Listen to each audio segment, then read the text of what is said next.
بسم الله الرحمن الرحيم.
أعوذ بالله السميع العليم من الشيطان اللعين الرجيم.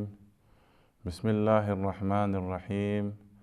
الحمد لله رب العالمين، بارئ الخلائق أجمعين، باعث الأنبياء والمرسلين، ثم الصلاة والسلام على أشرف المرسلين وعلى آل بيته الطيبين الطاهرين وصحبه المنتجبين. Mes chers frères et sœurs, Assalamu alaikum wa rahmatullahi ta'ala wa barakatuh. Nous sommes dans le cadre, comme prévu, du dogme islamique et nous étions arrivés à ce stade parlant en réalité les attributs négatifs de Dieu et nous avons essayé d'expliquer en quelque sorte ces attributs, disant que les attributs négatifs d'Allah subhanahu wa ta'ala ne parle pas de la négativité dans la divinité d'Allah subhanahu wa ta'ala, mais plutôt essayer d'opter d'Allah subhanahu wa ta'ala, d'exalter de Dieu certains attributs. Certains attributs, effectivement, lorsqu'on parle des attributs d'Allah subhanahu wa ta'ala, on dit que Dieu, il n'a pas engendré, il n'a pas été engendré. Et en quelque sorte, comme ces attributs que nous avons, il n'a pas été composé, ni de composition de parties, et ni de composition de lignes qu'on parle lorsqu'on parle des molécules d'eau, etc., pour former de l'eau, et etc. Il n'a pas de direction, il n'a pas été composé, il a besoin de l'espace, mes chers frères et sœurs. Il ne doit pas être couvert par ses propres créatures. Donc, en réalité, mes chers frères et sœurs, lorsque vous essayez de voir ces attributs, donc on parle de la négation. Négation, cela veut dire que Dieu soit exalté de ces attributs-là. Et c'est ce que Imam Rida alayhi salam, il a essayé de nous résumer en quelque sorte cette partie. Il dit ceci que Subhana man laysa kamithlihi shay la jisma wa la sura. Il dit que qu'il soit exalté, celui-là même, nulle créature ne peut l'égaler, hein? Et il n'a pas de corps physique, il n'y a pas aussi de forme. Donc en réalité, lorsque vous regardez cette phrase de l'imam Rida alayhi salam, mes chers frères, vous verrez avec nous qu'il a essayé de résumer les attributs négatifs d'Allah subhanahu wa ta'ala. Nous, dans ce cadre, nous étions arrivés la semaine passée, dans l'émission passée, et sur les attributs d'Allah subhanahu wa ta'ala, lorsqu'on veut parler de l'union des deux entités, c'est-à-dire des deux molécules d'eau, dioxyde d'hydrogène et aussi l'oxygène, et nous avons essayé de composer, si vous composez ces deux éléments, ça vous fera ressortir de l'eau. Et c'est la composante de l'eau, et Dieu n'a pas été composé de molécules, mes chers frères et sœurs, parce que le molécule est physique, et tout ce qui produira des molécules serait forcément physique. Il y a aussi le côté sentimental que nous avons parlé. Nous, en tant que des êtres créés, des créatures, nous avons des sentiments de colère, des sentiments d'amour, des sentiments de joie, etc. Donc cela provient des éléments. Donc Allah subhanahu wa ta'ala, il n'a pas composé de ces éléments-là et il n'a pas aussi ces sentiments que nous avons. La colère, souvent on est dépassé par la colère, qu'on ne peut pas le contrôler, etc., etc. Donc Allah subhanahu wa ta'ala, il n'a pas de colère, il n'a ni... Oui, il a des châtiments. Le châtiment, ce n'est rien d'autre que la manifestation de sa justice. Il y a aussi des félicités pour nous, pour les croyants, et cela fait partie aussi de sa justice. Donc, en réalité, mes chers frères et sœurs, lorsque nous mettons ces éléments, vous verrez avec nous que Dieu, il est opté, il est exalté de tous ses attributs négatifs. Il y a un autre élément qui est important, qui fut un sujet de discussion, ou jusqu'à maintenant un sujet de discussion entre les savants musulmans, les théologiens, concernant le fait que Dieu, Allah subhanahu wa ta'ala, soit vu. Est-ce qu'on peut il est visible ou pas? Vous voyez? Donc, nous avons essayé de départir tout court, de diviser les opinions des savants sur cette question. Les savants, il y a un groupe de savants, surtout la majorité de nos frères sunnites ash'arites, essaient de dire que, bien sûr, que Dieu peut être vu, il est visible. Et de l'autre côté, il y a aussi le groupe chiite qui disait que Dieu, il n'est pas visible, parce que accepter la visibilité de Dieu, que Dieu soit visible, cela est sous-attendu à dire que Dieu, il est physique. Tout ce qui n'est pas physique n'est pas visible. Donc Allah subhanahu wa ta'ala, il est physique. Donc en quelque sorte, il y a eu des sujets de discussion entre les savants sur ces points-là pour dire que Dieu peut être vu ou pas. Vous voyez, un jour, on a posé la question à l'imam Ali alayhi salam, l'émir des croyants, lui demandant que Dieu que vous adorez, est-ce que réellement vous voyez ce Dieu ou pas? Vous voyez? Donc, Imam Ali, alayhi salam, il a répondu et dit, pourquoi adorais-je un Dieu que je ne vois pas?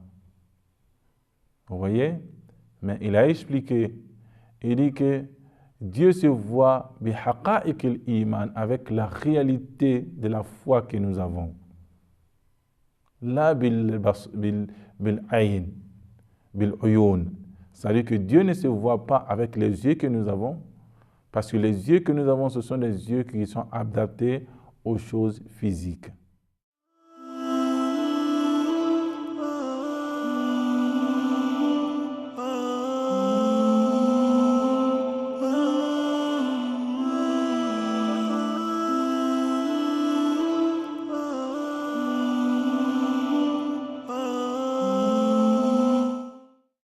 Il dit, mais avec le cœur que nous avons et la foi en Dieu que nous avons, qui puisse réellement être un élément qui puisse nous donner la connaissance de Dieu, l'éclaircissement sur Dieu. Nous n'avons pas besoin tout court de voir Allah subhanahu wa ta'ala physiquement devant nous comme je vous vois avant de le connaître. On n'a pas besoin de cela. Et il y a beaucoup de choses qui nous entourent, que nous avons ces choses-là dans notre propre création, dans notre environnement, mais que nous ne voyons pas. Nous ne nous préoccupons pas en cela, mais pourquoi se préoccuper pour dire que Dieu, il doit forcément être vu? Alors que dans notre propre règle que nous avons, qui gère cette vie-là, en réalité, mes chers frères et sœurs, il y a certaines choses dans notre propre création que nous ne voyons pas, mais ne nous posez pas des choses problématiques, mais en réalité, nous voulons voir Dieu en face comme je vous vois physiquement. Dieu, il n'est pas physique, parce que le fait de voir en face, voir Dieu en face, cela veut dire qu'il est physique, il a une limite dans la forme, il a une taille, etc.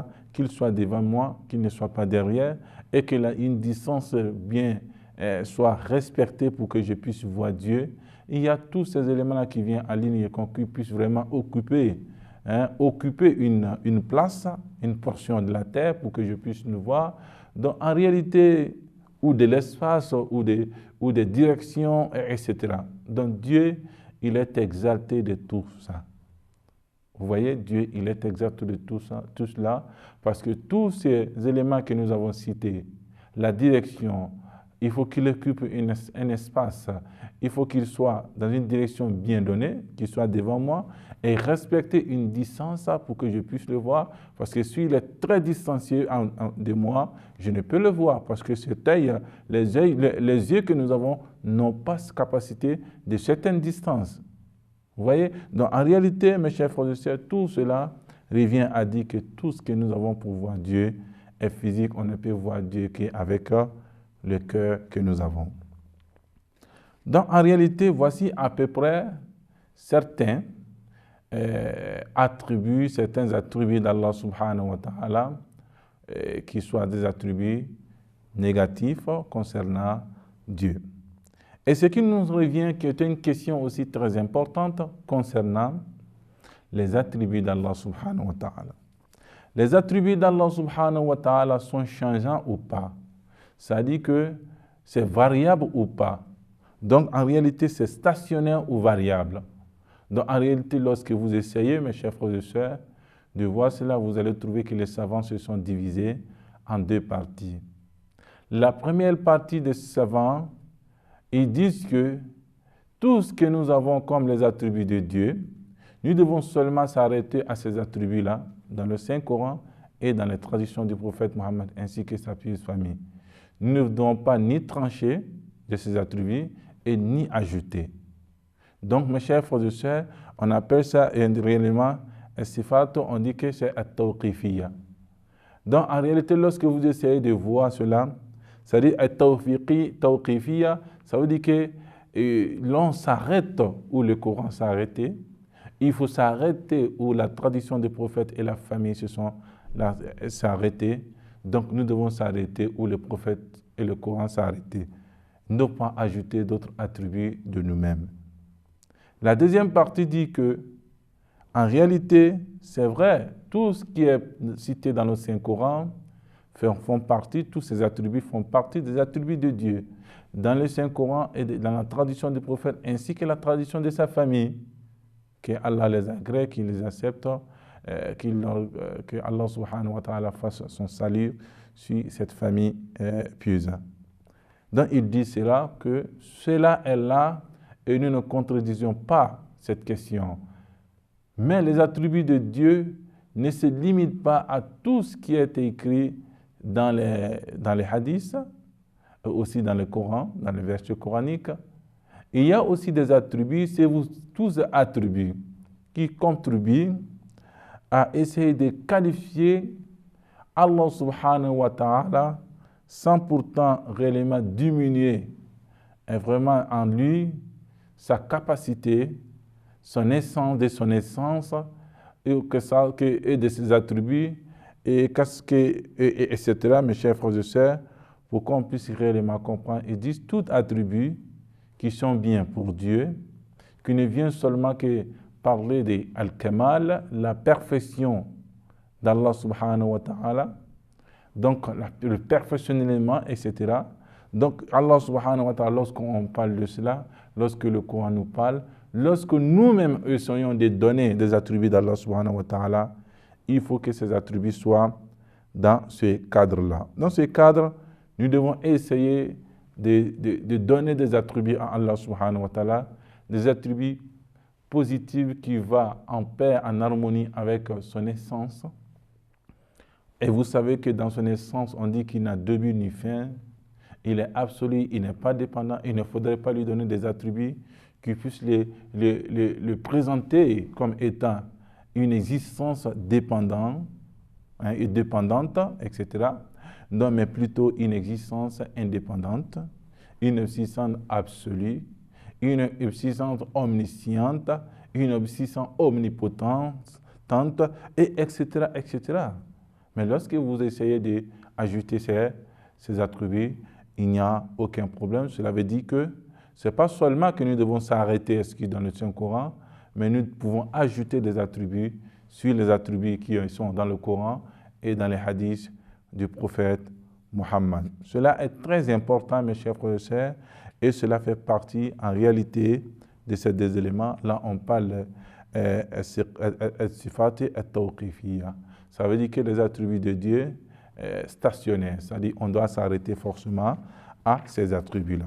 Donc, en réalité, mes chers frères et sœurs, lorsque vous venez dans ce cadre-là, vous verrez avec nous que Allah subhanahu wa ta'ala, dans ce cadre, en réalité, il a des attributs qui sont réels et qui vont avec ceux-là. Donc, en réalité, mes chers frères et sœurs, lorsque nous finissons ces attributs et nous rentrons dans le cadre de la destinée est expliquée en réalité dans le Saint-Coran par Allah subhanahu wa ta'ala, dont la destinée est expliquée d'abord par les littéraires. Ils disent que Al-Qada ou Al-Qadar, dont Al-Qadar, ça fait partie de la quantité d'une chose, et Al-Qada, ça fait partie en réalité le fait que la chose soit parachevée, qu'elle soit parfaite et dans le déroulement ou de façon graduelle dans le déroulement de son existence.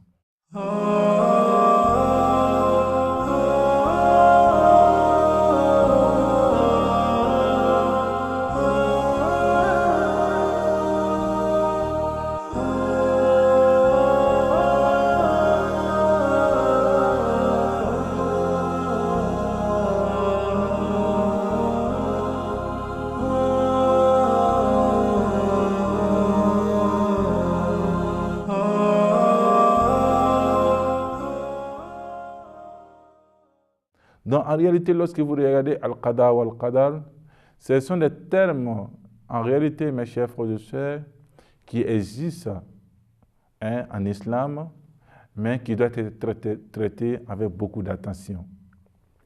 Parce qu'il y a beaucoup de gens qui se sont trompés dans ce cadre-là et donné des jugements aux êtres humains, aux musulmans, qui ne sont pas aussi corrects, mes chers frères et sœurs. Donc, il est important que nous puissions réellement prêter attention à cet élément-là. Donc, en réalité, lorsque vous essayez de dire que Al-Qada ou Al-Qadar, donc en réalité, ça veut dire que tout phénomène dans ce bas monde ne peut se faire sans l'accord de Dieu, en cohérence avec Allah subhanahu wa ta'ala, et provient d'Allah subhanahu wa ta'ala.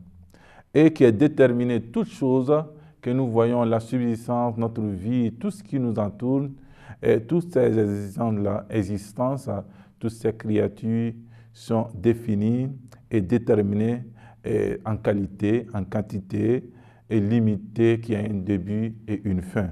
Et toutes les créatures, par possibilité, ont un début et une fin. Donc, en réalité, lorsqu'on parle de Al-Qada ou Al-Qadar, c'est-à-dire que la fatalité ou le destin, et vous essayez que ça se divise en deux parties. Il y a le destin qui est typiquement théorique et qui est scientifique. Donc, cela veut dire que tout ce qui se déroule dans ces bas mondes, de début jusqu'à la fin, Dieu, il est conscient de tout ce déroulement. Il est conscient de tout et qu'il est mentionné dans sa science qu'il a, et il est conscient, effectivement. Donc, la deuxième partie, ça fait partie du dessein, le dessein effectif, réel. Le dessein est réel, cela veut dire tout ce qu'il a dans la science. Là, on parle de déroulement, de façon graduelle de ce qu'il a dans sa conscience et qu'il est conscient de tous ces éléments-là. Donc, cela veut dire que nous avons Al-Qada ou Al-Qadar al-Ilmi, Al-Qada ou Al-Qadar qui ne sont pas Al-Ilmi, mais qui sont Aini, qu'on appelle Al-Aini, c'est-à-dire la destinée théorique de la part d'Allah subhanahu wa ta'ala, et la destinée aussi effective et réelle. Donc, mes chers frères et sœurs, l'autre qui est scientifique, qui est lié à la science d'Allah subhanahu wa ta'ala, l'autre qui est aussi effectif, qui est lié à la réalité que nous vivons chaque jour. Donc nous avons ces éléments. Cela est important qu'il va essayer ces deux éléments, nous éclaircir certains points. Et c'est ce que vous allez essayer de voir lorsque Allah subhanahu wa ta'ala, dans la destinée, comme on appelle scientifique, dans la destinée en réalité théorique, que si on peut s'exprimer ainsi, le Seigneur le dit dans le Coran, Ma kana li nafsin an tamuta illa bi idnillah kitaban muajjala. Il dit en réalité, personne ne peut mourir dans ce bas monde que par la volonté de Dieu. Ceci est mentionné dans le livre d'Allah subhanahu wa ta'ala. Vous voyez? Donc la mention, le livre d'Allah subhanahu wa ta'ala, ce n'est rien d'autre que la science de Dieu. Et le Coran nous dit وَمَا أَصَابَكُم مِّن مُّصِيبَةٍ فِي الْأَرْضِ وَلَا فِي أَنفُسِكُمْ إِلَّا فِي كِتَابٍ. Il dit tout malheur qui vous atteint sur cette terre, dans votre personne, en réalité, est mentionné dans le livre d'Allah subhanahu wa ta'ala avant son déroulement. Donc, mes chers frères et sœurs, c'est tout à fait clair que tout ce qui se déroule dans ce bas monde est aussi dans le livre d'Allah subhanahu wa ta'ala qui est interprété par les savants comme étant bien sa science. Il y a aussi Al-Qada wa Al-Qadar Aini, en réalité qui est aussi présenté par le Saint-Coran. Wa in wallahu yuqaddiru al-layla wan-nahar. Wallahu yuqaddiru al-layla wan-nahar. Dieu limite la succession des jours et la nuit. C'est très important, mes chers frères et sœurs, lorsqu'on parle de ces choses-là. Et il dit encore dans le Saint-Coran, wa in min shay'in illa 'indana khaza'inuhu wa ma nunazziluhu illa biqadarin ma'lum. Il dit toute créature que vous voyez, wa in min shay'in, toute chose, sans exception, illa 'indana. Et toutes ces choses se trouvent dans notre trésor, dans notre science. Wa ma nunazziluhu, nous ne pouvons faire descendre de façon graduelle ces choses, illa biqadarin ma'lum, avec des quantités bien définies. Donc, mes chers frères et sœurs, c'est tout à fait clair lorsqu'on parle de Al-Qada ou Al-Qadar dans ce sens-là. Pour pouvoir mieux organiser ceci, Imam Rida alayhi salam, il a essayé de définir Al-Qada ou Al-Qadar comme étant Handasa, wad'u al-hudud min al-baqa wal-fana wal-qada huwa al-ibram wa iqamat al-ayn. En réalité, il dit c'est comme si un ingénieur, lorsqu'il veut essayer de construire une maison, il a d'abord le côté théorique de la chose, la forme, la dimension théorique qui se trouve devant lui sur la page, qui essaie de tracer. Et c'est ce qui est Al-Qadar ou Al-Qada, c'est lorsque les dimensions deviennent réellement réalisables devant nous, mes chers frères et sœurs. Donc, en réalité, lorsqu'on veut parler de Qada ou Al-Qadar, c'est un élément aussi très important. Et Inch'Allah, la séance prochaine, nous allons essayer de rentrer dans ce point essentiel de Al-Qada ou Al-Qadar, le destin, lorsqu'on parle de la relation qui existe entre le destin de Dieu et notre propre volonté. Inch'Allah, mes chers frères et sœurs, sur ce, je vous dis Assalamu alaikum wa rahmatullahi ta'ala wa barakatuh.